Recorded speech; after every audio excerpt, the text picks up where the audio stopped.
Let's queer up politics. Wilton Manors Mayor Scott Newton runs for re-election. Scott Newton recently made an exclusive public announcement while talking to our own John Hayden in South Florida. John learned that he's running for mayor of Wilton Manors again. This came as a surprise to the community because Newton said his 2022 election would be his last. During the interview, he talked about all the challenges the city is facing and said that the work is not yet done. He also emphasized the importance of stable growth, infrastructure, and dealing with rising sea levels. Recently, while in Tallahassee, he met with lawmakers who have the right to determine which project to approve. These lawmakers also decide the money the state can spare for the approved projects. Newton emphasized Wilton Manor's need for funds for maintaining infrastructure, particularly the water sewage system, which has been problematic. He stressed the urgency of installing seawalls to protect the city from flooding due to rising seas, and also seemed determined to finish all the ongoing and upcoming projects in the city, including developments at Alibi Plaza, as well as a proposed hotel on Dixie Hwy next to the Hotspots Happening Out offices. Newton clearly expressed his desire for workforce housing to make sure that those who work in Wilton Manors can also afford to live there. As Vice Mayor Mike Bracchi and Commissioner Chris Caputo are about to reach their term end this year, Newton hopes that they continue. He said he is ready to support them if they wish to run again.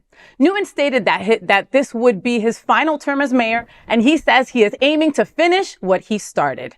And so Mr. Newton got to sit down with John Hayden for a while, which is where we got the story from. And I had asked you before, like, has anybody come up to say that they're running against the mayor yet?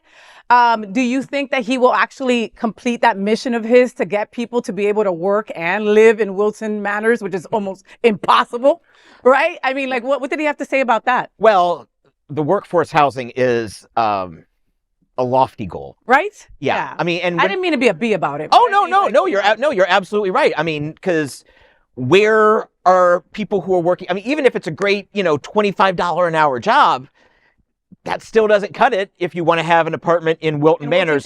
Walking. No, not in Wilton Tower. Yeah. And certainly not within walking distance to where it's going to be. So that's important to him. And I can get into the weeds on how code allows for building, cost affordable units here and moving in there.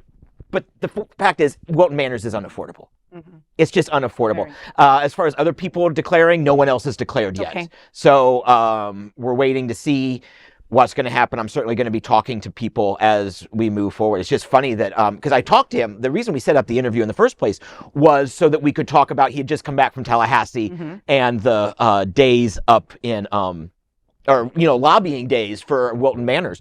And, it's like everybody's up there fighting for money. And so we were talking about that. Now at the end, I was like, so are you running for anything this year?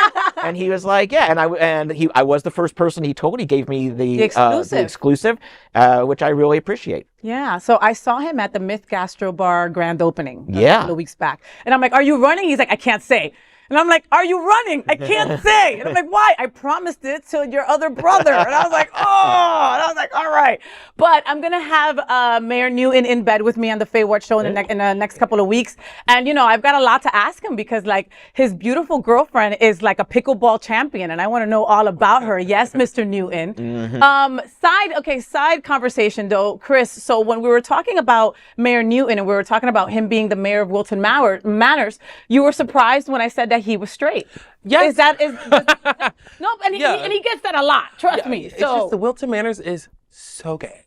It's the gayest, and I love it. But it's just such a gay place. So I would have assumed that he was gay. I'm surprised. No shade to him. Isn't the commission all gay too? Isn't the commission all gay? There are 4 commissioners. They're all gay men.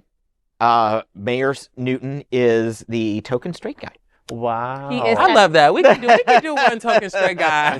And if we're gonna have a token straight guy, he's the one to have. Oh, absolutely. Folks, okay? Absolutely. Newton has been here his whole life. He was literally born and raised in Wilton Manors. He only left for college. Yes. Right? And there is no bigger ally than Mayor Newton. Let me tell you, I've seen him at Alibi at 10 p.m. at night. He's a straight white man, okay? That's the mayor of our town. And he's sitting there at Alibi tipping TP Lords. You know what I mean? That's an ally. And that's what we need. Like, just hearing that, it's like, yeah, he's not gay, but that's what we need with the politicians. It's just like the heart, the community, you might not agree with, like, do the same thing that I do, but just making sure you are providing a safe space for people. So hearing, it's probably even more cooler that he's not gay, because, like, you're the mayor of the gayest place ever. So it's like, that's so dope. And I'm happy to hear that he's trying to help lower the prices, because I know Wilton Manors is very expensive. I want to move there, but I'm like,